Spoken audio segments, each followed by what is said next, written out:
William, as an angel investor in Zoopla and a co-founder with LoveFilm with Alex Chesterman, if you were starting as an estate agent and letting agent today, what would you do?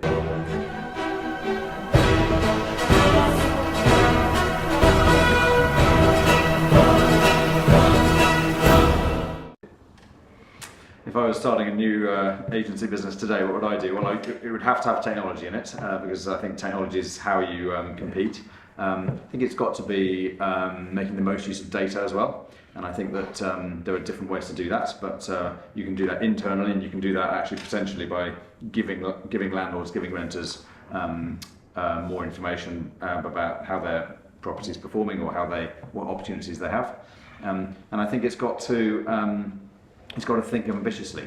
The part of the challenge for the agents, part of the opportunity and the threat for agents is it's quite an easy industry to enter, yes, but it's a difficult industry to succeed in, and that needs a more strategic approach. And I think if you can invest up front and build a competitive offer and use technology and people smartly, there are still plenty of ways to compete effectively.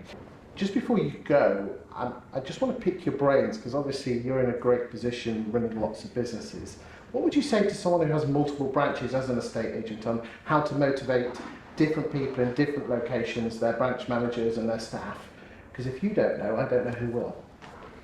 Okay, I think there are no right answers to this. I think lots of people have been trying different approaches. The temptation, I think, when you've got lots of branches is to centralise and to create processes that streamline and make your specialists more efficient. I mean, at the extreme, putting some of your processes offshore.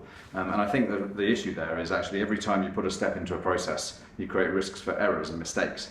And actually, if you look at sort of the way, I suppose, Goodlord tries to look at this, you're trying to give end users, the agents, the reps, the negotiators in the field, the tools in their hand. And you should need as little as possible kind of back at head office, because it's head office that makes mistakes, and I think everybody knows that. And technology doesn't make mistakes. What's your advice about giving motivation to remote people? What's your advice on that? Motivation for remote people is a particular challenge. Like, I don't think I have any right answers.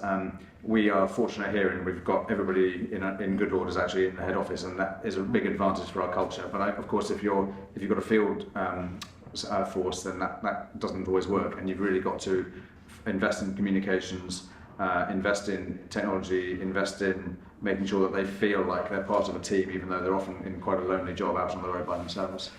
You've said in a previous video that, and you profess to be a bit of a data geek. How do you square being a data geek, which is very process driven, with motivating people on the people side? I think people are motivated in lots of different ways, and not everybody's motivated by numbers and data the way I am. But I think most people like the satisfaction of a job well done, and they like typically knowing kind of what success looks like and trying to articulate for them in advance what success will feel like, and making sure that may not be financial, it may not be numerical, it may be just a smile or a thank you at the right point. And I think what you're trying to do as a modern boss is understand different styles and play to all of them. How does it make you feel when you motivate your staff and you get good feedback?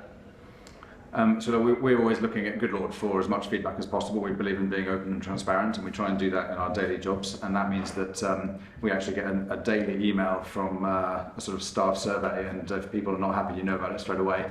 But that does leave you feeling very empowered and able to respond quickly, and not too nervous about what you're going to turn up under the rocks. I mean, what motivates you every morning to come here? What flicks your switch? I think it's the people, really. We have a very lovely culture in the business, a lot of very talented people, and it's great fun working with talented people.